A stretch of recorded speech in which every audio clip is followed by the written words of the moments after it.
하나님 아버지 감사합니다. 오늘 또 목요일 또 우리 제네바 신학교 또 오늘 강의 일정을 인도해 주시고 또 이 시간에도 초기 기독교 사상의 또 정신을 또 온전히 잘 이해하고 배울 수 있는 그런 은혜의 시간 되게 하시옵소서. 오늘 모든 하루에 강의를 통해서 더욱더 진리와 또 하나님의 영광을 알게 하시며 주님을 영광스럽게 하는 사역의 기초를 잘 닦을 수 있게 하옵소서. 감사하며 예수님의 이름으로 기도 올렸습니다. 아멘.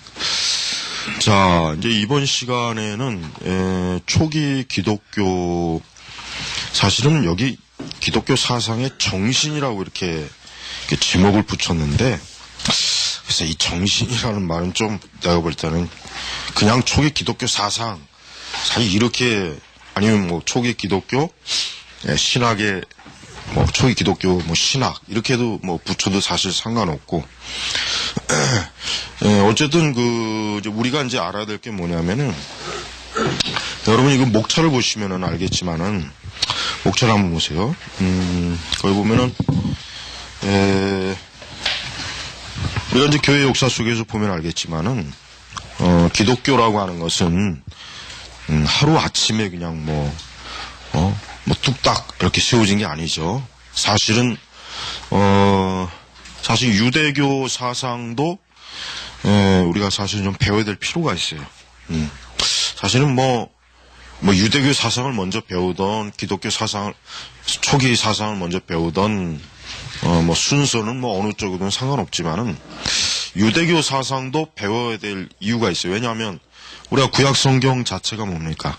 유대교적인 배경이 있기 때문에 사실 유대교도 배워놔요. 유대교 정신, 뭐 유대교의 그런. 그러니까 나중에 뭐 내년이나 뭐 내후년쯤에 이제 그 과목이 이제 하나 이제 들어가면 좋을 것 같아요. 그래서 여기 보면은 이제 기독교 사상의 토대해가지고 예배, 성경, 삼위일체, 그리스도 인성의 비밀, 그다음에 창조, 그다음에 인식, 그다음에 지상과 천상의 나라, 초기 기독교 문헌, 초기 기독교 미술, 윤리, 영의 삶. 그러니까 우리가 지금 현재 이 신학이라고 하는 그 토대를 닦은 그 기초가 바로 지금 이 책에서 다룬 게 사실 그거죠. 오늘날 이제 교회가 이렇게 지금 역사 속 2000년 역사 속에서 방대한 그 시간과 역사 속에서 여기까지 왔잖아요. 그렇다면은 이게 거슬러 올라가면은 그 주춧돌 기초가 뭐냐? 근데 사실은 바로 이번 강의 내용이 사실 그거예요. 그리고 이 책도 역시 그런 내용의 이제 개론으로서 이제 우리가 이제 보면은 되는 것입니다. 그래서 이 책 저자는 좀 더 그리스도인들이 기독교 사상의 기본적인, 그러니까 초기 기독교가 어떠한 생각, 어떠한 신학, 어떠한 신앙, 그것이 또 어떻게 사실 뭐 서구 문화의 배경이 되었는지에 대한 것을 좀 일반 사람들이 뭐 신학을 공부하는 사람이나 아니면 일반 신자들에게 좀 이해할 수 있도록 하기 위해서 이 책을 이제 사실은 쓴 거예요. 그래서 사실은 우리 신학생들에게 이 책은 내가 볼 땐 굉장히 유익한 책이에요. 왜냐하면 초기 기독교 사상은 사실 우리 개신교에서는 조금 카톨릭에 비하면 좀 뒤져요. 카톨릭은 이 초기 이 교부, 특히 이제 교부들의 신학에 대해서 굉장히 그들은 관심이 많고 연구를 많이 하고 그런 축적된 그런 지식과 그런 내용이 많은데 비해서 개신교는 사실 좀 그런 부분에서 확실히 좀 뒤떨어진다는 건 사실이에요. 그러다 보니까 이런 약점이 있죠. 뭐냐? 초기 교부들의 그 신학적 사상이나 이런 것들을 제대로 알지 못하면서 기독교에서 주장할 때 자칫하면은 카톨릭 측에서 오히려 역공을 당할 수 있어. 어떤 초기 기독교 교부에 대해서도 모르는 자들이 무슨 기독교에 대해서 얘기를 하느냐. 이런 얘기가 나온단 말이에요. 그래서 우리는 이제 앞으로 이제 이 책을 읽고 이제 여러분들이 이제 기독교 교부들에 대한, 근데 사실은 뭐 이렇게 좀 이런 교부들에 대한 책을 좀 이렇게 좀 제대로 좀 우선 원전도 문제지만은 바르게 그 교부 신학을 해석한 책도 사실은 좀 상당히 부족하죠. 그게 사실 제일 큰 문제예요. 그냥 우리가 막연히 뭐 어거스틴의 책을 읽는다, 오리겐의 책을 읽는다, 그것도 중요해요. 또 중요한데 역시 그것을 올바른 관점으로 해석해야지 자칫하면은 또 잘못 해석할 수가 있단 말이에요. 그러니까 그런 위험이 상당히 커요. 그러다 보니까 이제 잘못된 부작용도 많이 나타나는 거예요. 그러니까 차라리 그렇게 어설프게 한다면은 오히려 안 보는 게 낫지. 괜히 또 이머전트 운동하는 애들처럼 이 고대 기독교에서 어떤 기독교의 뿌리를 찾자 해가지고 그것을 이제 오늘날 방식으로 교회에 적응하는 아주 잘못된 방식의 그 교부들의 신학이나 신앙, 그 초기 교회를 본뜨는 거란 말이에요. 이제 그것은 바람직하지 못해요, 전혀. 자, 그래서 이제 우리가 이제 그 서문에 보면은 첫 번째 문장에 보면 기독교는 불가피하게 예전적, 그다음에 비타협적으로 도덕적, 그다음에 변증할 수 없는 정도로 지적이다. 네. 그러니까 기독교의 중요한 세 가지 특징, 그러니까 예전적. 그러니까 이 예전적이라고 하는 게 뭐예요? 교회는 뭐예요? 교회는 하나님께 예배하는 곳이죠, 예배.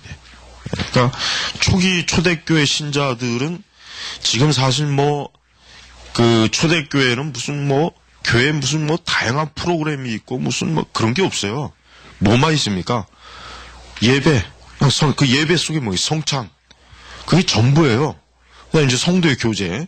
근데 성도의 교제도 사실은 초기 그 기독교 초대 그 교회에서는 그것 자체가 사실 예배에 포함이 돼요. 그러니까 성만찬 같은 경우. 그렇기 때문에 그 당시 지금 있는 신자들이 초대교회 가면은 아마도 굉장히 좀 뭔가 허전할 거예요. 다른 거 없나? 다른 프로그램 없나? 이런 거. 그러나 이제 초기 우리 교회 역사를 보면은 이 예배, 그러니까 여기 예전이라고 했지만은 하나님께 예배하는 게 그 당시 교회에 결국 성도들은 그게 전부였어, 전부. 다양한 무슨 5만 가지 무슨 프로그램을 짜놓고 이런 게 없죠. 그런 거 할 지금 상황도 아니었고, 그 다음에 이제 비타협적인 도덕적, 그러니까, 초대교회가 그 당시 그리스 로마 문화에서 그러한 세계에서 굉장히 짧은, 거의 100년 안에 사실은, 그 기독교 신앙이 로마 거의 전역에 거의 다 알려져 있어요. 100년 안에. 그럼 그 원인이 뭐겠어요? 이 도덕적. 그러니까 기독교라고 하는 종교가 굉장히 어때요? 굉장히 차원 높은. 어제 내가 이제 하이델베르그 교리문답에서 얘기했지만, 만약에 기독교가 사교 형태, 진짜 모여가지고 이상한 짓거리나 하고, 회개망측한 짓거리나 하고, 또 기독교를 예수를 그리스도를 믿는다는 이 사람들이 이상한 짓거리나 곳곳에서 그렇다면 기독교는 벌써 이미 죽었어요. 그 당시 벌써 그냥 몰라 그랬어요. 그런데 유난히 기독교는 어때요?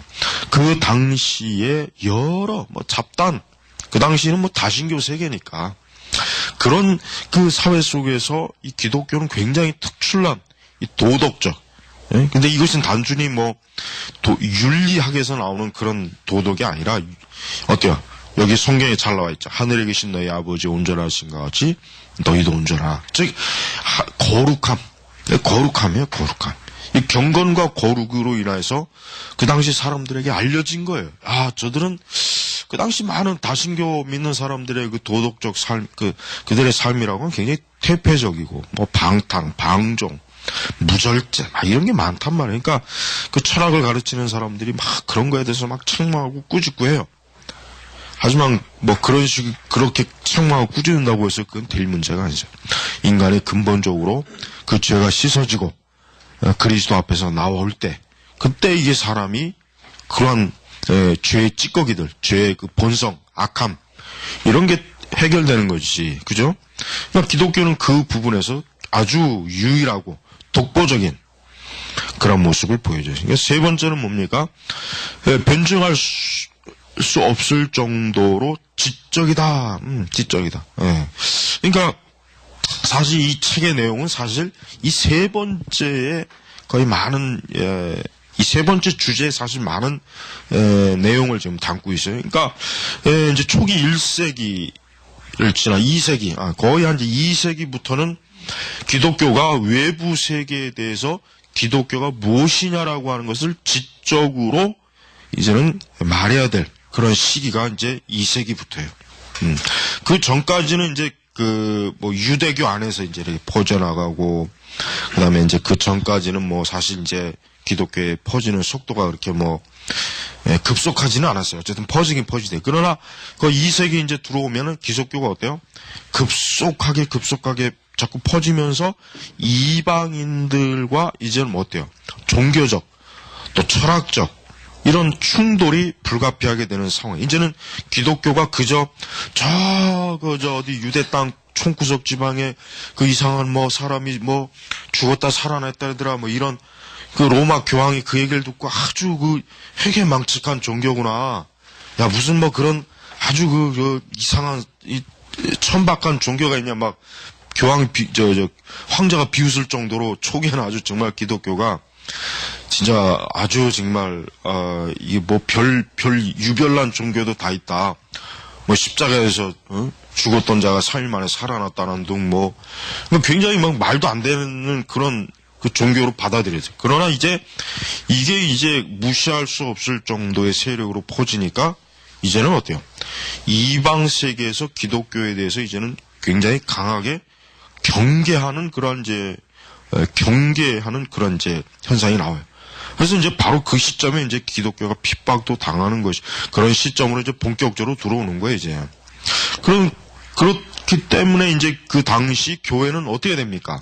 이제는 내부에서 열심히 복음을 전하고 가르치는 것 말고 또 뭐야? 이제는 그 이방인의 관점에서 기독교를 바라보는 거에 대해서 저들이 너무나 많은 오해, 무지, 왜곡된 것들을 막 지금 알고 있기 때문에 이런 것들을 바로잡아 줘야 되겠다라는 그런 이제 그 현상이 그런 역할이 이제 주어지는 거예요. 사실 그때가 사실은 뭐예요? 이제 교부들이 활동하는 시기예요. 이제 사도들은 다 이제 하나의 나라로 갔어요. 그럼 이제 어떻게 합니까? 기독교는 그 사도들의 그 가르침 가운데서 이제 그 감독들에 의해서 이제 하다가 그 교부들을 통해서 어때요? 이제는 교회가 좀 더 체계적이고 좀 더 그러니까 안팎으로 내부와 외부를 교회가 이제는 좀 뭔가 더 확고하게 체계와 자리를 잡을 필요가 있단 말이에요. 그런 와중에서 굉장히 중요한 사람들이 누구냐면 변증가들이에요. 이 변증가들의 목적이 뭐냐면 1차적인 목적이 뭐냐면 복음을 전하는 게 아니었어요. 복음을 전하는 게 아니었다고. 일단 뭐냐, 너무나 그 당시에 기독교에 대한 나쁜 소식, 왜곡된 소식, 기독교에 대한 그 무지한 그 추측이나 그런 잘못된 것들이 너무 많이 돌아다니니까 우선 기독교가 무엇인지에 대해서 좀 체계적으로 바로 잡아야 되겠다. 그러니까 잘못 알려진 것들을 바로 잡아야 되겠다는 목적을 가지고 변증가들이 활동한 거예요. 그러니까 복음을 전하려고 활동한 게 아니에요. 물론 그런 가운데 복음도 전하죠. 그런 가운데서 기독교의 가르침이 뭐냐라고 하는 것도 당연히 전하겠죠. 그러나 1차적인 목적은 뭐냐? 변증가들의 목적은 기독교를 방어하는 거예요. 방어. 외부에서 기독교에 대해서 굉장히 막 그냥 뭐 말도 안 되는 뭐 가장 쉬운 예로 뭐 우리 세례나 이런 성찬식 같은 것도 애를 잡아먹는다더라. 애를 잡아가지고 피를 나누어 먹는다더라. 뭐 이런 아주 그러니 그런 성찬에 대해서 이해를 못하는 그런 것들에서 어떻게 해야겠어요? 성찬이 무엇인지를 성경적 또 신학적으로 어때요? 체계적으로 그것을 변증을 해야지. 너희가 지금 잘못 알고 있는 것이다. 성찬은 이러이러한 것이다라는 것을 그들에게 알려줘야 된단 말이에요. 예? 그러니까 이 기독교에 대해서 이 주변의 불신앙의 세상들이 좀 이해할 수 있게, 예? 그들이 오해하고 있는 것을 좀 적어도, 설령 그들이 교회를 안 와도 예수님을 안 믿어도 적어도 기독교는 이런 것들을 믿고 이런 것들을 가르치는구나 하는 것을 하기 위해서 변증가들이 활동을 한 거예요. 굉장히 중요한 활동이란 말이에요. 예. 그럼 변증가들이 활동이 없었다면은 온갖 그 교회, 우리 기독교에 대해서 모함하는 말들, 선동하는 말들, 거짓 비방이라든가 또 근거도 없는 황당한 막 그 말들을 지어내고 얼마나 이 복음이나 이 교회를 어떻게 해요? 복음 전파를 방해할 거 아니겠어요? 그런 것들을 최대한 해소하려면 어떻게? 해소하려면 이 변증가들의 활동이 굉장히 중요한 거예요. 그래서 지금 여기도 나와있죠. 이 책의 목적은 교회사 형성기에 곧 교회가 모양을 갖춰갈 때에 기독교 사상의 유형을 서술하는 것이다 라고 했어요. 이게 바로 이 책의 정확한 목적이고, 우리가 이번 학기에 이 책을 통해서 배워야 될 게 뭐예요? 바로 뭐예요? 교회가 초기에 형성되는 그 시기에, 이제 교회가 막 모양을 갖춰야 될 그 시기에, 그 당시에 결국은 교회가 어떠한 체계적인 신학적 그런 사상, 그런 믿음, 그런 관념, 개념, 그런 것들을 했는지 우리가 이제 배우는 시간란 말이에요. 그 위에 이제 어거스틴이 한 말이 아주 굉장히 통찰력 있는 말이에요. 사람은 먼저 믿을만하다고 생각하지 않으면 어떤 것도 믿지 않는다. 사람은, 아주 중요한 말이에요. 여러분 잘 머릿속에 기억해야 돼. 사람은 먼저 믿을만하다고 생각하지 않으면 어떤 것도 믿지 않는다. 참 중요한 말이에요. 아주 어거스틴이 참 이런 면에서는 아주 통찰력 있는 말을 참 많이 해요. 자, 바로 이거예요. 우리의 종교, 아니 무엇이든지 마찬가지, 무엇이든지 간에 우리가 사람들에게 뭔가를 알려야 된다. 예를 들면 오늘날 이제 CF 광고도 봐요. 그 목적이 뭡니까? 결국 어떤 팔아먹으려고 하는 상품, 팔려고 하는 상품에 대해서 사람들이 그것을 신뢰하도록 하는 거예요. 똑같아요. 우리가 복음의 진리도 거기에서 벗어나진 않아요.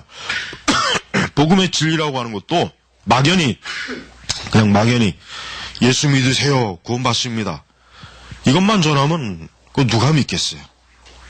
왜 사람들이 예수님을 믿어야 되는가? 믿지 않으면 어떤 결과를 가져오는가? 왜 기독교가 믿을 만한 그런 신앙인가? 라고 하는 것을 설득력 있게 설명을 시키고 이해를 시켜야 된다 이거예요. 지금 이 어거스틴 얘기하는 거는. 그런 게 있어야 사람들이 아하, 기독교는 이러한 것이구나. 괜찮구나. 그동안 나는 여러 잡신을, 판테온 신전에 가서 잡다한 신을 좀 믿었는데 내가 보니까 이거 기독교하고 비교해 보니까 이거 기독교가 훨씬 우월하구나, 더 명확하구나, 정말 이게 더 진리라고 여겨지는구나, 뭔가 이런 마음이 들어와야 그런 사람들이 복음을 받아들이고 교회로 들어올 거 아니에요. 근데 애초부터 전혀 그런 마음이 안 든다면 누가 교회를 가까이 하겠냐 이 말이에요. 그러니까 바로 그와 같은 것들에 대한 뿌리, 그 뿌리를 지금 형성하는 시기의 내용이 지금 이거예요. 그래서 지금 결국 우리 기독교, 우리가 지금 이런 사실 천주교도 마찬가지예요. 천주교나 우리 개신교나 또 개신교 우리 모든 교파를 막론하고 어떤 그 교파든 간에 결국 뿌리를 가면은 이 교부들의 지금 여기 있는 이 내용의 기초가 다 있어요. 어느 정도 다 있단 말이에요. 없을 수가 없는 거예요. 그래서 우리는 지금 우리가 사는 기독교도 잘 이해되지만 아까 얘기한 것처럼 초기 기독교가 어떤 생각, 어떤 주장, 어떤 변증, 그들이 어떻게 생각하고 어떻게 그런 것도 중요한 거예요. 그리고 또 그보다 또 나가려면 뭐예요? 유대교, 구약성경. 결국 유대인들이 무슨 생각을 가지고 있었는가? 유대인들이 유대교라고 하는 종교를 어떤 방식으로 형성을 했는가? 이것도 역시 알아두면 오늘 우리가 지금 복음을 전하고 오늘 우리가 교회를 세우는 데 있어서 어때요? 굉장히 아주 중요한 것들을 놓치지 않고 바른 방향에서 딱 세우는단 말이에요. 그래서 여러분들이 이러한 그 책을 여러분들이 읽음으로 인해서 앞으로 이러한 부분에 있어서 더 여러분들이 개인적으로 어떤 뭘 접하든지 좋은 그러한 분별력을 가질 수 있는 그러한 토대를 이번 학기에 좀 잘 쌓아야 됩니다. 그리고 초기 기독교 사상이라고 하는 것은 말 그대로 1세기를 그러니까 이제는 완전히 사도들이 다 죽고 난 다음에요. 그 이후 1세기부터 시작해서 2세기, 3세기 이제 이러한 시대를 거쳐요. 그리고 이제 우리가 그 그러니까 신약 성경의 배경은 헬레니즘이죠. 헬레니즘이라 신약 성경의 배경은 헬레니즘. 그래서 신약 성경의 그 배경이 되는 헬레니즘과의 관계가 굉장히 좀 기독교와 많은 면에서 이게 얽혀 있어요. 그래서 기독교는 이 헬레니즘의 영향을 많이 받아요. 우선 신약 성경 자체가 헬라어로 쓰여져 있잖아요. 헬라어로 쓰여져 있다면 라틴어로 쓰여진 게 아니라 헬라어로 쓰여져. 왜냐? 그 당시에 누가 지배합니까? 그 당시에 지배는 로마가 지배하는 시기란 말이에요. 그러면은 얼뜻 상식적으로 신약 성경이 왜 라틴어로 적히지 않고 헬라어로 적혔을까? 그 이유는 뭐겠어요? 그 당시 사람들의 정신은 헬레니즘이 지배하고 있기 때문에 그런 거예요. 헬라어가 어때요? 보편적인 사람들이 어떤 사상이나 철학이나 문학이나 예술이나 종교를 이해할 때 이 헬라어가 더 사람들을 많이 지배하고 영향을 주고받기 때문에 헬라어로 안 가란 말이에요. 그러다 나중에 이제 로마가 어떻게 해요? 로마 교구가 라틴어로 번역하잖아요. 왜 라틴어로 번역한 줄 아세요? 그 이유가 있어요. 왜? 그때쯤에는 이제는 헬라어가 어때요? 이제는 사어가 돼버리는 거예요. 그다음에 뭐야? 라틴어가 이제는 뭐야? 주 언어가 되는 거예요. 그래서 라틴어로 종교와 사상과 철학과 문학과 예술 전 방향에서 라틴어로 이제 사람들이 인식을 하는 거예요. 그러니까 로마 그 교구가 그 제롬을 통해서 그 벌게이트 라틴어 성경을 번역한 이유가 바로 뭐예요? 그 당시의 사람들은 이제 라틴어의 영향을 급속도로 받고 있는 시기이기 때문에 그래요. 그래서 하나님께서는 신약 성경을 성령께서는 헬라어로 기록해가지고 그 당시의 헬레니즘의 그 흐름, 그 영향 속에서 어때요? 복음이 급속도로 전파할 수 있도록 하나님께서 역사하신 거란 말이에요. 역사하신 거. 만약에 라틴어나 히브리어로 번역했으면 어떻게 되겠어요? 복음의 전파 속도가 느리죠. 더군다나 만약에 히브리어로 했으면은 자칫하면은 그냥 거의 예루살렘, 이스라엘 안에서만 맴돌아 잘못하면 큰일 나버려. 그리고 어차피 번역을 또 해야 돼. 또 해야 돼. 그 당시 히브리어를 누가 써요? 유대인들도 거의 아람어를 쓰는 상황인데, 예수님도 아람어를 썼지 히브리어를 쓴 게 아니에요. 그러니까 여러분 예전에 그 패션 오브 크라이스트라고 영화 봐요. 아람어로 바로 그냥 말하는 아람어로. 그 굉장히 참 대단한 거예요. 아람어로 예수님이 말을 하도록 그 영화를 찍었다는 건 보통은 영어로 이렇게 어쨌든 모든 성서 영화, 성경 영화 다 영어로 하잖아요. 헐리우드에서는. 근데 그 영화는 굉장히 특이한 게 뭐야? 아람어. 그러니까 그거 하나가 굉장히 그 당시에 굉장히 아주 특이한 일로 받아들여졌어요. 그러니까 그 감독이 굉장히 아주 영리한 거지. 아주 누구야 그 감독이 배우가 깁슨이 아주 대단한 거예요. 그러니까 그 영화를 보는 입장에서는 물론 그 아람어는 못 알아듣죠. 그러나 이제 다 영어로 번역하거나 자막을 달거나 우리는 한국어. 그러나 그 영화를 보면서 아하, 그 당시 유대인들이 어떻게 그걸 간접적으로 더 확실하게 인식할 수 있는 거예요. 아, 예수님께서 저런 말을 썼구나. 사도들이 저런 말을 썼구나. 아, 저 당시에 저런 말을 쓰면서 서로 대화했구나. 벌써 느낌이 틀리잖아요, 영화를 볼 때. 영어로 듣나하고 틀리다고, 영어로. 안 그래요? 틀리단 말이에요.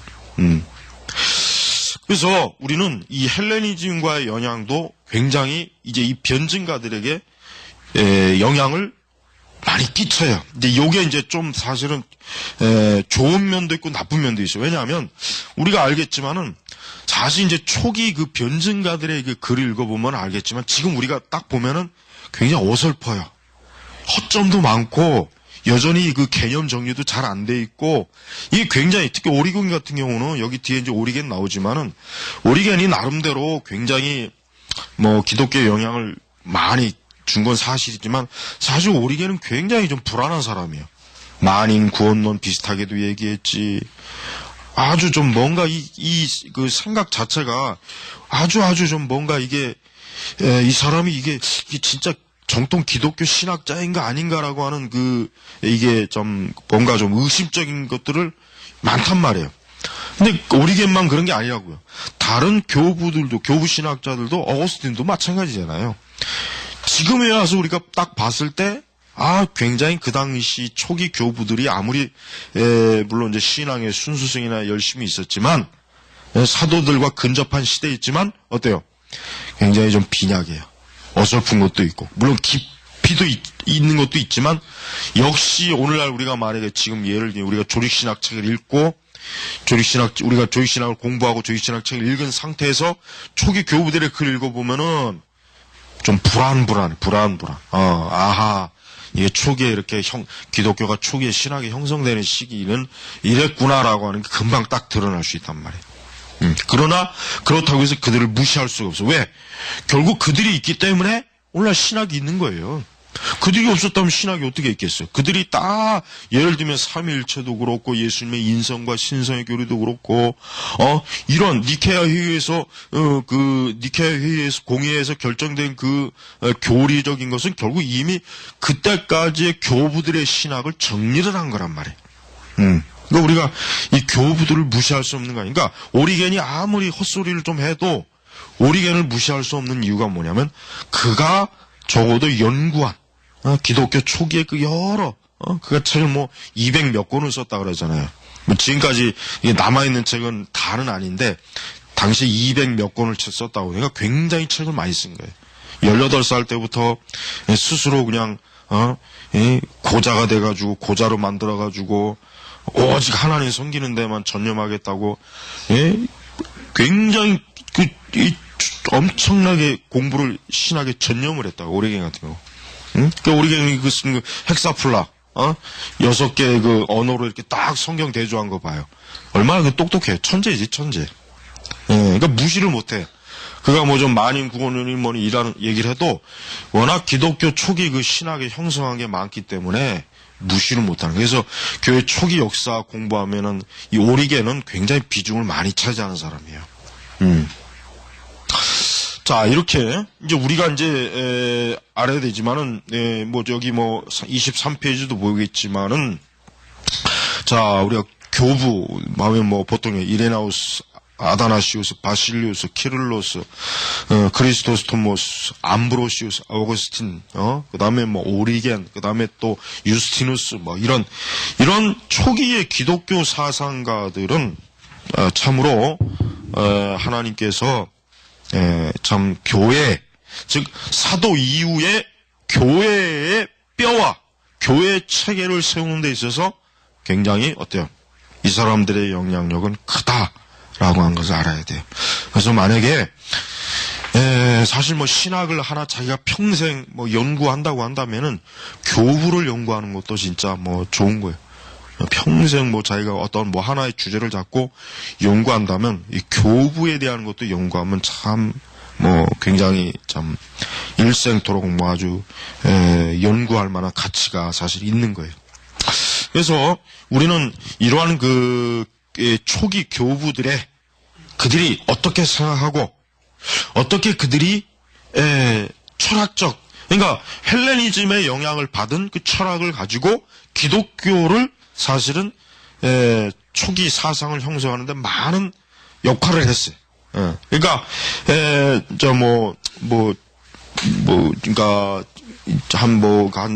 한 10여 년 전부터는 기독교 내 우리 기독교 신학 내에 있는 이 헬레니즘에 대해서 이제는 좀 뭔가 좀 분리를 해야 되지 않냐, 막 이런 얘기를 하는 신학자들도 사실은 많이 있어요. 그러니까 정말 우리가 지금 보고 있는 신학 성경과 이 신학이 진짜 말 그대로 성경의 그 정신, 그 성경에서 가르치는 것을 온전히 그대로 담고 있느냐, 아니면은 헬레니즘에 의해서 각색이 된 신학이냐라고 하는 것을 의문을 제기하는 신학자들도 많이 있단 말이에요. 하지만 우리는 그럴 필요는 없어요. 그건 지나친 억측이고, 우리가 헬레니즘이라고 해서 무시할 수는 없어요. 헬레니즘 자체가 어때요? 철학과 사상에 굉장히 깊이가 있는 그러한 내용을 가지고 있기 때문에, 사실 이런 초기 교부들이 그러한 공부를 많이 했다고 해서 이들이 그리스 철학으로 신약 성경을 다 이해했다, 그렇게 말하는 건 그건 좀 굉장히 무리한 주장이라고요. 물론 이제 오리겐이나 그 외 다른 모든 사실 교부들마다 다 그런 요소는 어느 정도 있긴 있어요. 어느 정도 있긴 있단 말이에요.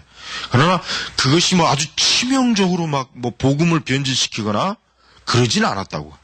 그러니까 굳이 그런 염려를 할 필요가 없어요. 굳이 염려를 할 필요가 없으니까 우리가 어쨌든 이 책을 중심으로 해서 이들이 무엇을 생각하고 또 어떠한 진짜 초기 무엇을 그들이 말했는가, 우리가 실제로 그들의 생각을 좀 엿볼 수 있는 거예요. 물론 이 책은 이 저자가 교부들의 책을 자기가 읽고 자기가 이제 해석하고 소화한 책이에요. 그러니까 교부 원전은 아니에요. 원전은 아니에요. 다만 그것을 해석한 이 저자가 자기가 오랜 동안 연구한 것을 해석한 내용이기 때문에 이 저자의 어떤 주관적인 것도 있기는 있어요. 없는 건 아니지. 하지만 전반적으로 봤을 때 전반적으로 굉장히 내용이 충실하고 아주 이 분야에 공부할 때 쓸 수 있는 가장 좋은 책이 아닌가, 그 생각이 들어요. 아주 때마침해서 잘 나왔어요. 그래서 이 한 학기에 딱 공부할 분량으로는 아주 딱 좋아요. 그 외에는 너무 다른 책들은 너무 방대하고 너무 주제가 그냥 엄청 이렇게 너무 광의 의미를 떠서 그건 좀 어려운 것 같아요. 잠깐 쉬고 바로 나가겠습니다.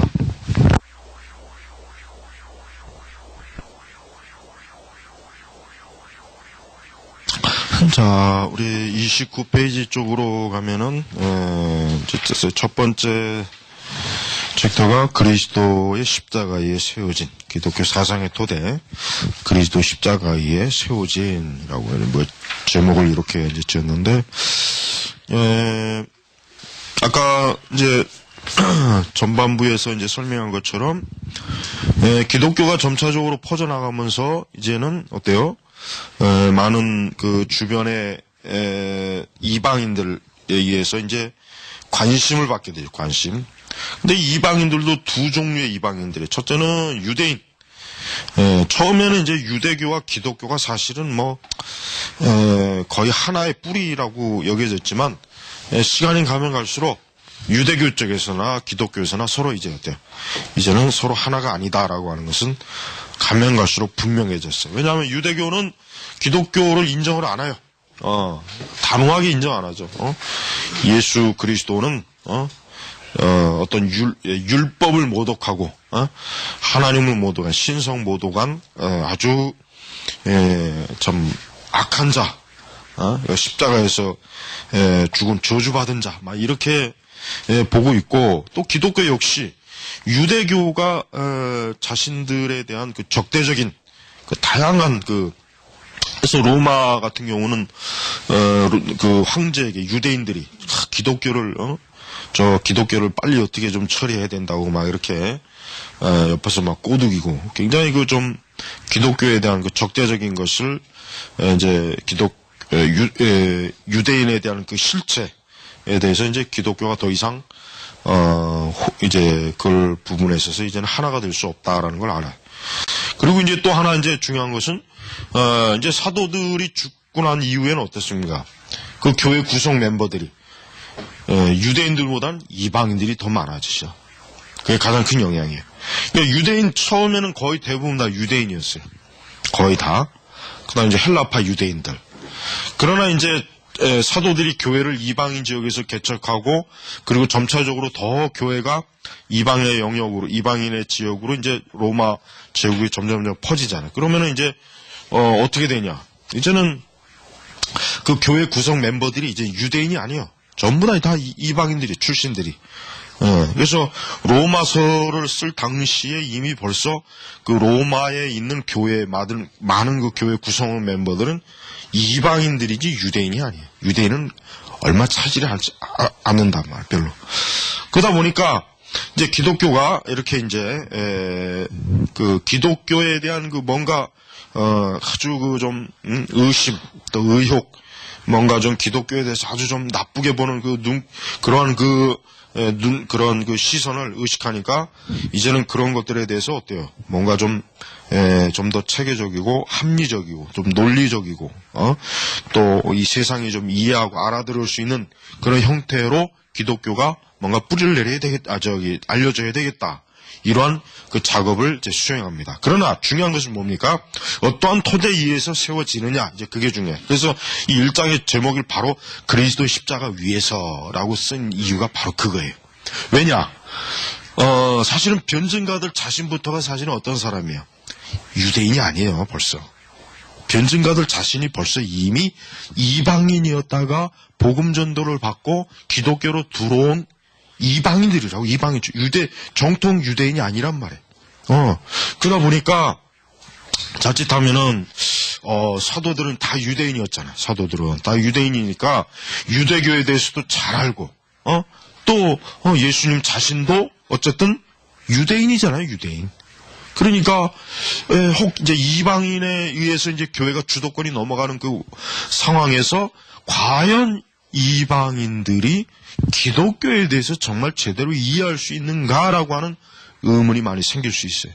그런데 이 점에 있어서 참 이 복음이 그래도 바르게 온전하게 전해져서 적어도 초기 그 변증가들은 다 거의 대부분 다 뭐예요? 정통 복음, 정통 신앙을 다 믿고 가르친 사람들이에요. 네. 물론 좀 돌연변이들도 좀 있긴 하지만 그러나 대체로 그래도 사도들로부터 받은 그 복음, 그 다음에 속사도들로부터 그 받은 복음, 디모데도 속사도에 들어가요, 사실은. 엄밀히 얘기하면. 그 받은 복음을 그래도 잘 전수받은 사람들이기 때문에, 어때요? 기독교를 변증할 때 복음 위에서, 즉 십자가의 복음의 토대를 둔 그런 변증을 저들은 할 수 있었습니다. 그렇지 않고, 만약에 뭐 어떤 헬라적인 철학 위에서, 뭐 예를 들면, 뭐 소크라테스나 뭐 플라톤이나 뭐 아리스토텔레스 이런 철학, 그런 뭐 고대 그 철학에 의해서 기독교를 좀 새롭게 한번 좀 만들어 보자. 그러나 그런 일은 없었어요. 그런 일은 다행히 없었다고. 그런 일은 오히려 나중에 어디 갑니까? 천주교가 그런 짓을 저지르잖아요, 결국. 천주교가 그런 짓을 저지르지 교부들은 그런 짓을 저지르지 않았단 말이에요. 그래서 교부들의 그 변증 그런 참 성경을 정확하게 이해하고 성경을 잘 해설하는 그런 어떤 주석적 작업, 그 다음에 복음이 무엇인지에 대한 그 다음에 교회가 준수하는 이 거룩한 어떤 성례라든가 세례 이런 것들이 무엇인지 이런 것들에 대해서 저들은 아주 면밀하게 잘 저들은 설명했다는 것을 우리는 알아야 됩니다. 그래서 우리는 절대 초기 기독교 사상가들이 변질적인 어떤 신학 위에서 아니면 철학 위에 기독교를 세우지 않았다는 거, 우리는 이것을 좀 확실하게 인지를 해야 됩니다. 그래서 최초의 기독교 문헌들, 여기서 최초의 기독교 문헌들이라고 하는 것은 아까 얘기했지만은, 사실은 우리가 보면은 신약 성경 27권도 엄밀한 의미에서 최초의 기독교 문헌이죠. 그러나 이제 신약 예를 들면 복음서나 서신서는 영감된 문서예요. 그렇죠. 그러나 그 이후에 속사도나 교부들의 글은 영감된 기독교 문헌은 아니지만 그러나 아주 중요한 의미를 많이 두죠. 이 책에도 31페이지 나오지만은 이그나티우스와 로마의 클레멘트 같은 사람이 쓴 그 서신은 심지어 영감된 문서가 아니냐 이런 말도 나올 정도에 있잖아요. 나중에 이그나티우스는 클레멘트 같은 사람, 아주 유명한 사람들이 초기 교부들 중에 아주 서신, 설교문, 초기 기독교 공동체 삶을 위한 지침서, 이런 그 당시에 교회가 계속해서 그 사도들의 가르침을 받고 사도들이 떠난 이후에 이제 교회 지도자들이 이제 교회를 위한 그 설교, 그다음에 또 역시 마치 사도들이 쓴 서신서와 비슷하게 저들도 서신서를 썼어요. 그래서 역시 아직 이제 감독이나 장로가 없는 여러 개척 교회들에게 어때요? 그 서신을 그쪽에다 띄워줘서 너희가 이러이러한 가르침에 잘 순종해라. 이런 것들. 그러니까 그런 것들을 그 당시에 감독들이 많이 썼단 말이에요. 그래서 그 서신서들을 우리가 지금도 이제 그 서신서들의 내용을 이제 보면은 굉장히 정말 꼭 사도들처럼 이 교회를, 하나님의 교회를 목양하는 참 주의 양떼들, 이 복음에 대한 굉장히 참 그런 아주 신앙의 순결함이 잘 나와 있어요. 그래서 바로 이런 사람들이 뭐예요? 이런 사람들이 변증가다, 이게 변증가. 이런 사람들을 바로 변증가로 이제 부르는 거예요. 그러니까 기독교는 처음부터 결국은 기독교라고 하는 것은 이 변증의 역사예요. 기독교 역사는. 어떻게 보면은. 변증. 왜? 이 세상은 계속해서 기독교에 대해서 의문을 제기하고 공격하고 또 왜곡하고 기독교를 어쨌든 모함하고 그런 게 많잖아요. 기독교 역사가.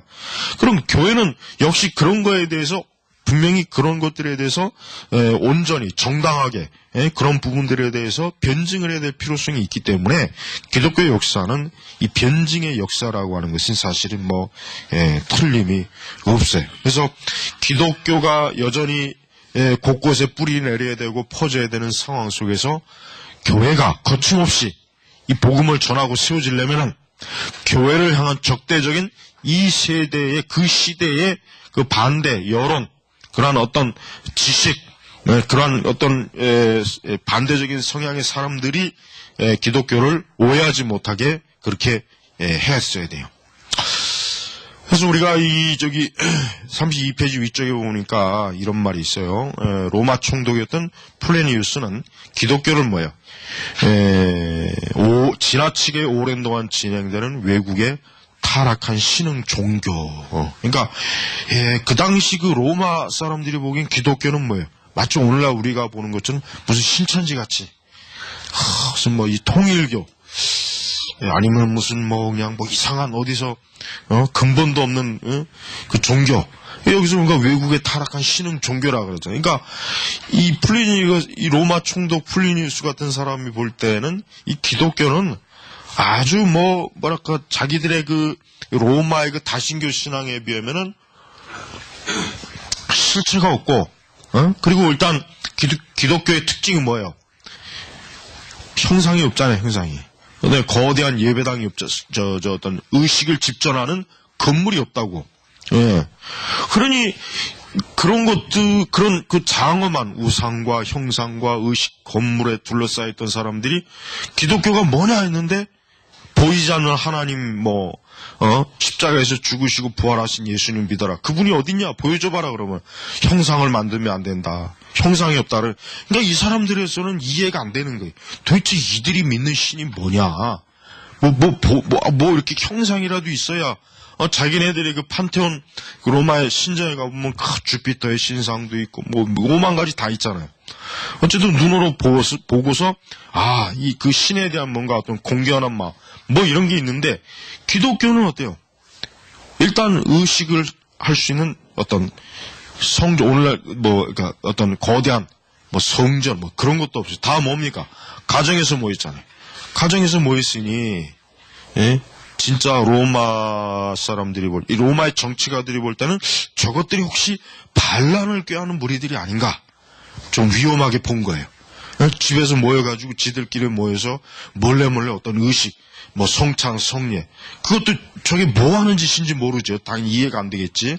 그리고, 죽은 지 3일 만에 부활했다고 하는 그 예수, 그리고 승천했다고 하는 그 예수, 그 예수를 믿는다는 그 고백, 신앙의 고백. 근데 그 예수를 본 사람 한 사람도 없어. 그러니까 이 로마 사람들이 볼 때는 이 기독교가 굉장히 자칫하면 이게 정치적인 어떤 위장 집단이 아닌가 이런 생각을 할 수도 있단 말이에요.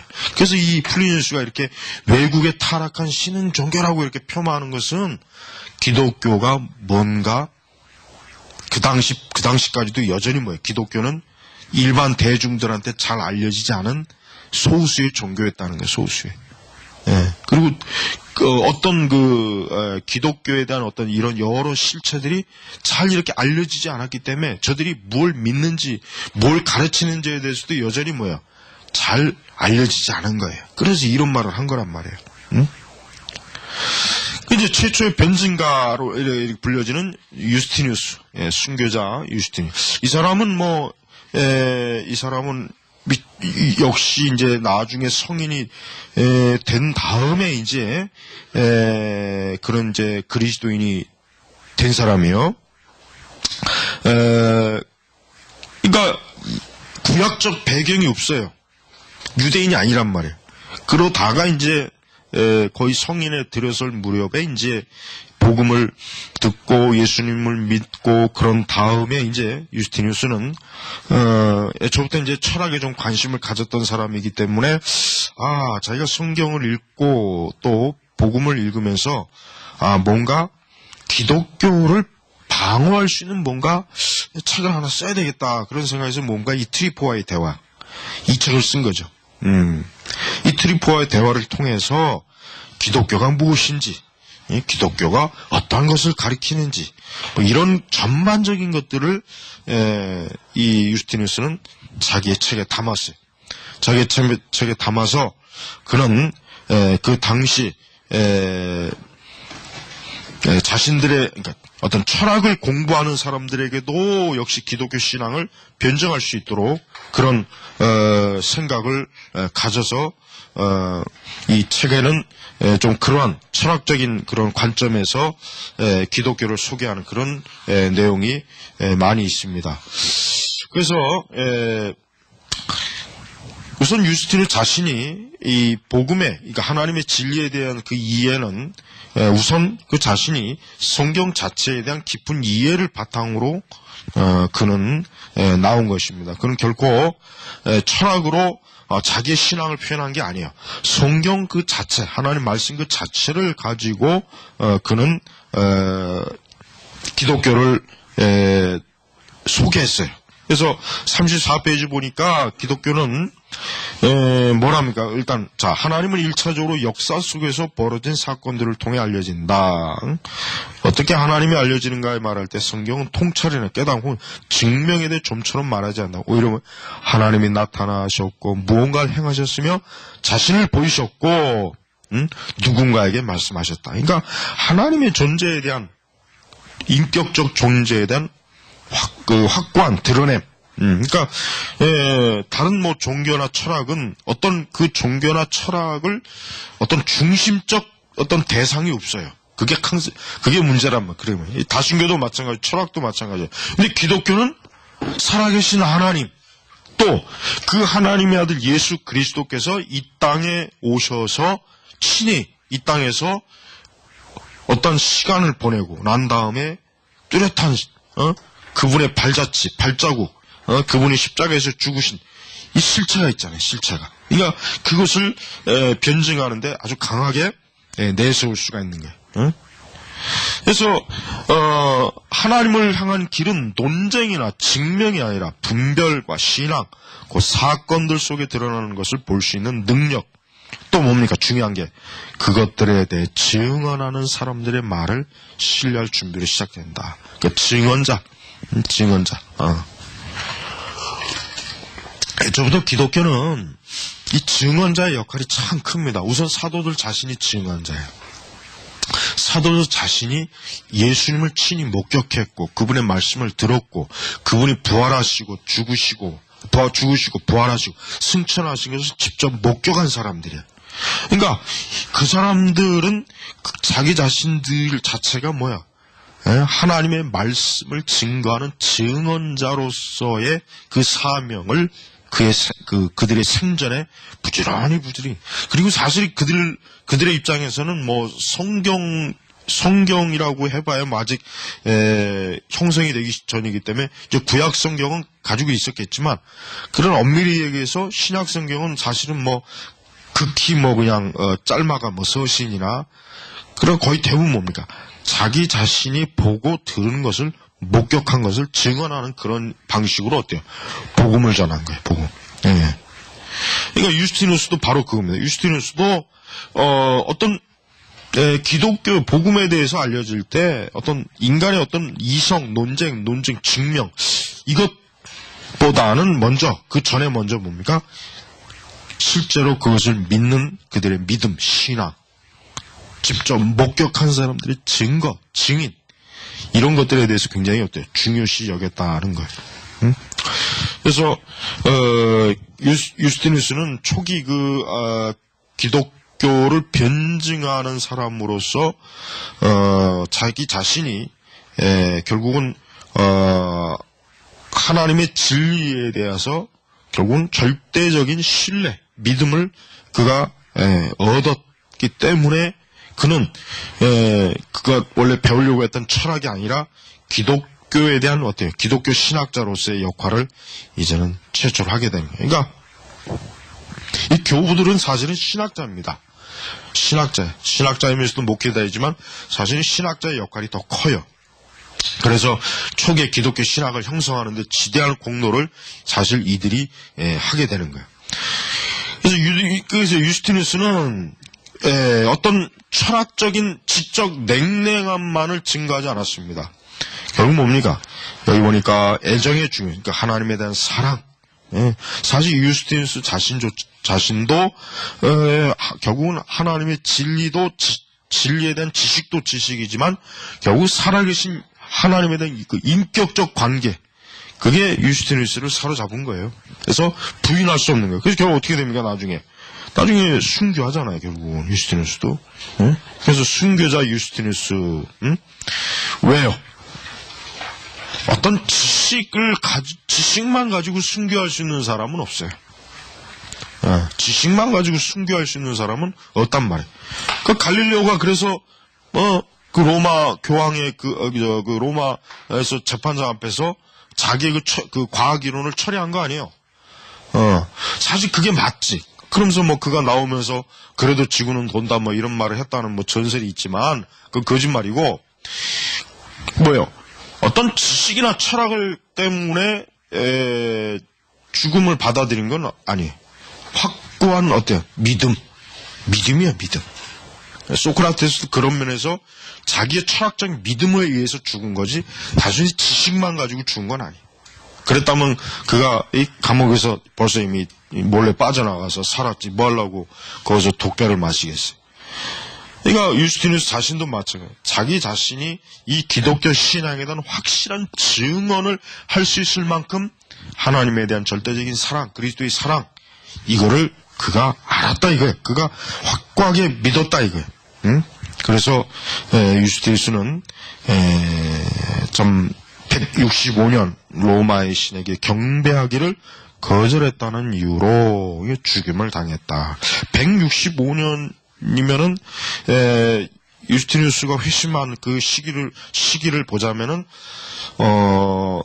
사도 중에 사도나 아니면 그 사도로부터 사도 직계 제자가 살아있을 그 시기에, 그 시기에 직접 그들에게 복음을, 진리를 배운 거예요. 예. 아까 뭐 여기 말했지만 뭐 해변가를 거닐다가 어떤 노인에게, 근데 그 노인이 누구냐?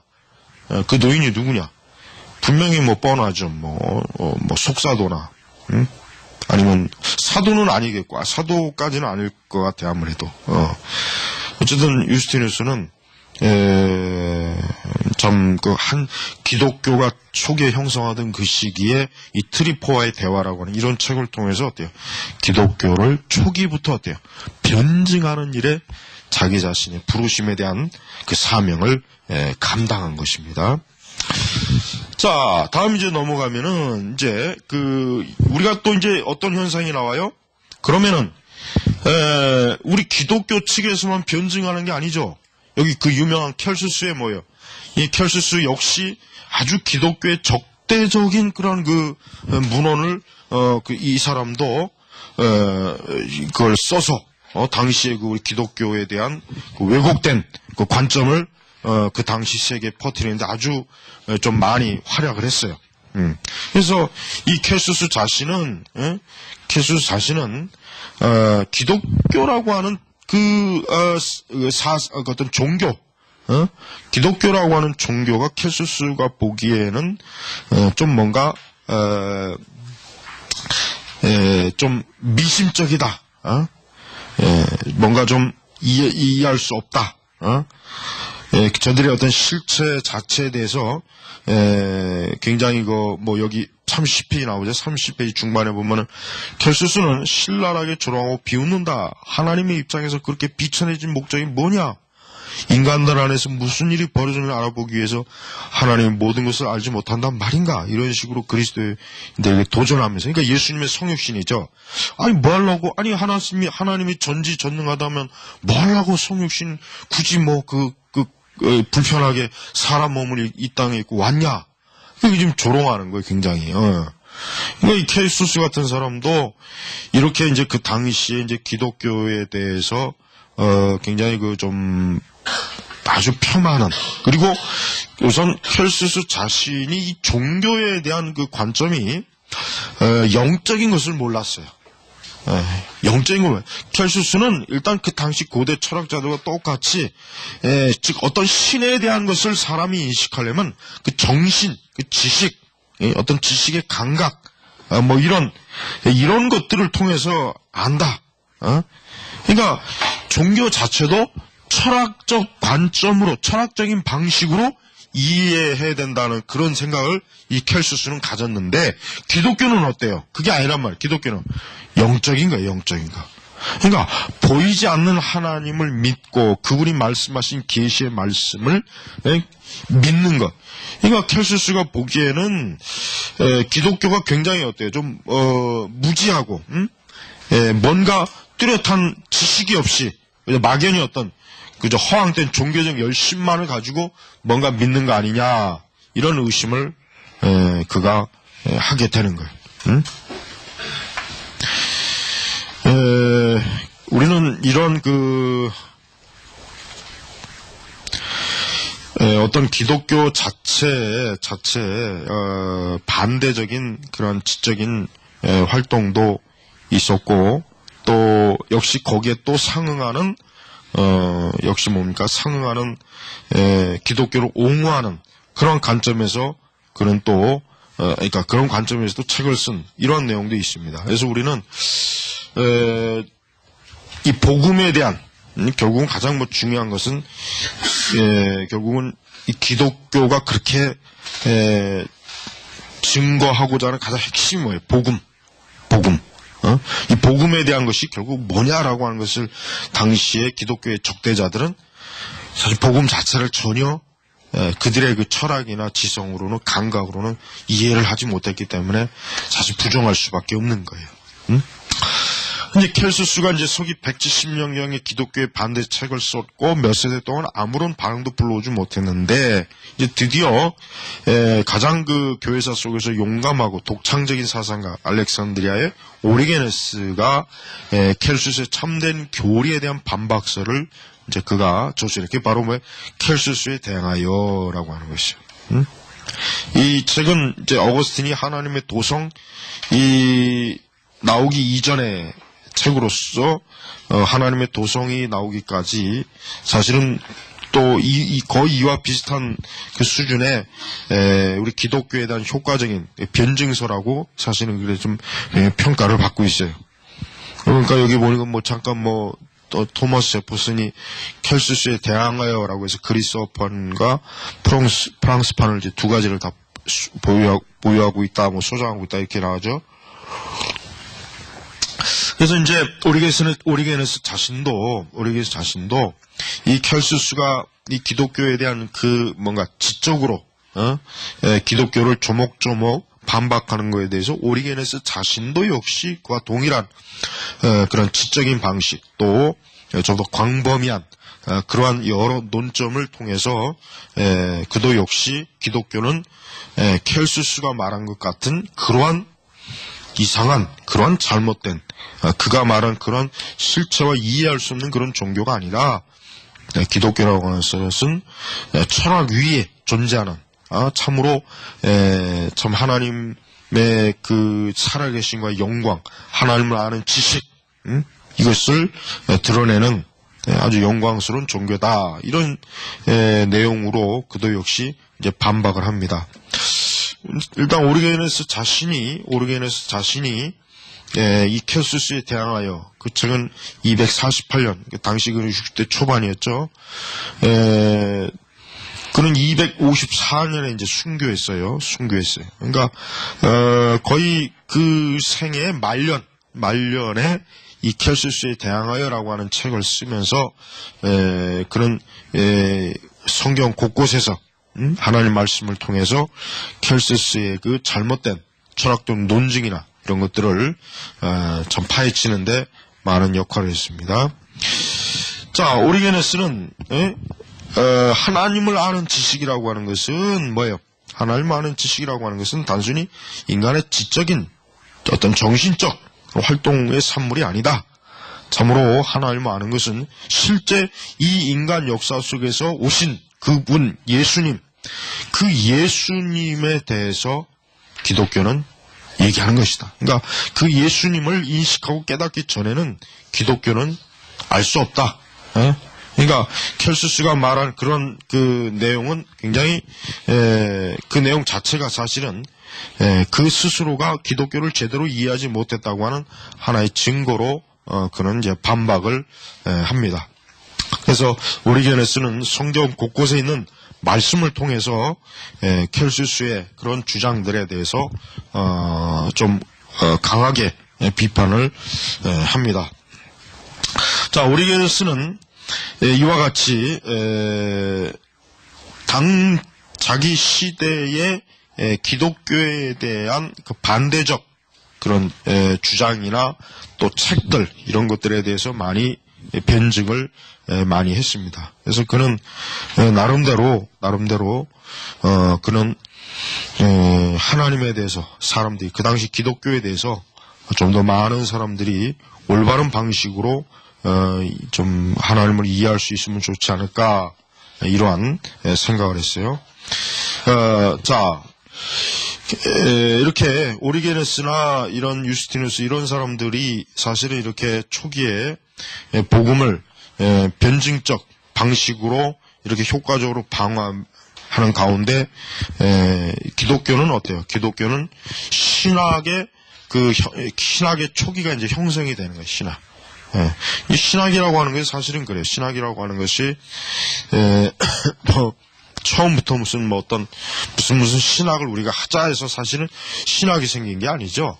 애초부터는 사실 이러한 기독교를 안팎으로 변증하고 가르치는 그 와중에 이제 서서히 기독교, 즉, 그 성경, 특히 이제 신학 성경에서 가르치는 또 복음서에 예수님이 가르치는 것이 무엇인가라고 하는 것을, 이런 초기의 신학자들, 변증가들이 연구하는 가운데 이제 그 신학의 토대가 하나 이렇게 쌓여지는 거예요. 그런 가운데. 그래서 우리는 이 신학이라고 하는 게 이렇게 하나님의 교리의 완전성, 온전성도 드러내지만 하나님의 그 교리와 진리에 대한 그것을 대항하는 자들의 그러한 사상과 그러한 폄하도 우리는 다뤄야 된다 하는 것을 알았습니다. 그리고 이제 그 초기의 그 변증가들은 저들 자신이 사실은 뭐 그 그리스 철학을 많이 배운 사람들이에요. 배운 사람. 그러니까 그들 자신이 지적으로 사실은 뭐 여러 많은 지식을 좀 소유하고 있는 그런 사람들이기 때문에 기독교에 대한 신학에 대한 그런 저들의 그 연구라든가 그들의 그 노력은 어설프진 않습니다. 어설프진 않고 굉장히 나름대로 꽤 아주 그냥 치밀하고 정교하게 하나님 말씀을 좀 더 그 시대에 좀 뭔가 지적인 걸 추구하는 사람, 특히 이제 철학을 공부하려고 하는 젊은이들, 철학을 통해서 뭔가를 배움을 받으려고 하는 사람들에게 효과적으로 기독교를 사실은 더 잘 증거할 수 있는 그런 좋은 통로가 됐어요. 자, 이렇게 복음 자체는 참 많은 그런 반대적인 그런 영향 속에, 그런 그 반발 속에 이 복음은 하나하나 전파가 돼요. 그런 와중에 이제 복음을 반대하는 진영도 그 복음이 왜 우리가 좀 믿을 수 없다, 신뢰할 수 없는가라는 것을 역시 그들도 그들의 논리와 철학으로 이 복음을 효과적으로 또 반대하는, 그러니까 그런 현상이 많이 나타났어요. 그러나 우리는 1장에서 이제 보는 것처럼 당시에 이제 변증가들은 결코 그러한 세상의 지적인 도전에 그냥 뭐 모른 척 한다거나 그에 대해서 그냥 뭐 막연히 그냥 뭐 대충 그냥 그렇게 하는 것이 아니라 아주 엄밀하고 치밀하게 이 복음, 이 진리에 대해서 어떻게 돼요? 좀 더 확신을 갖고 저들이 글을 썼다는 걸 우리가 알아야 됩니다. 그래서 그리스도인들은 어때요? 마땅히 믿어야 될 진리, 마땅히 지금 믿어야 될 진리, 뭐 사실 모든 사람들이 마땅히 믿어야 될 진리를 지금 믿고 있는 것이지 허황된 것을 믿는 것은 아니다 하고 지금 그 부분을 지금 사실은 얘기하고 있는 것입니다. 자, 또 이제 우리가 이제 하나의 중요한 것은 42페이지 쪽으로 넘어가면은 사실은 여기 보니까 중반에 보니까 기독교 사상가들은 그 우리의 그 신앙이 그렇다면은 인간의 이성하고는 전혀 그런 관계가 없는 것이냐? 그러니까 그리스도인들은 어떤 하나님이 살아계시니까 그 살았다는 것 자체에 그냥 열심히 그냥 뭐 아무 생각 없이 맹목적으로 투쟁하는 것인가? 사실은 그렇지 않죠. 사실은 그러한 거 오해가 많이 있긴 하지만 여기 보니까 안디옥의 이그나티우스, 역시 이그나티우스도 앞에 이제 두 사람 못지않게 초기의 그 교부로서 아주 특별히 이제 안디옥이라고 하는 것은 교회가 최초로 세워진 것이에요. 그러니까 이것은 굉장히 그 교회에 우리 이제 선교라든가 신학교의 그 초기 그 형성사에 있어서 아주 중요한 위치를 차지하는 거예요. 거기에 이제 이그나티우스 같은 사람은 뭡니까? 복음에는 언급할 만한 무언가가 있다. 즉 구주이신 우리 구주 예수 그리스도의 도래, 그의 순환과 부활이다. 바로 이게 뭡니까? 바로 이그나티우스가 어때요? 복음을 바르게 알았다는 것을 증명하는 거예요. 그러니까 바로 이러한 사람들이 복음을 어때요? 효과적으로 하나님에 대해서, 복음에 대해서, 예수님에 대해서, 성경에 대해서 결국 세상에 잘 어때요? 이렇게 잘 방어, 또 그릇되고 알고 있는 사람을 바르게 이렇게 지정하는 그런 일이 있습니다. 복음이라고 하는 것 자체가 벌써 초기 교회 때 중요한 거예요. 우리는 예수 그리스도의 구원, 그분의 은혜, 하나님의 그 구원의 은혜, 역사, 능력, 이런 것들을 우리가 부지런히 사실은 설교해야 될 주제입니다. 그 외에 다른 것은 하나도 중요한 게 아니에요. 다른 것은 뭐 안 해도 상관없어요. 그러나 이 복음에 대한 것이야말로 진짜 하나님께 영광을 올 수 있는 그러한 가장 귀중한 정군과도 같은 거죠.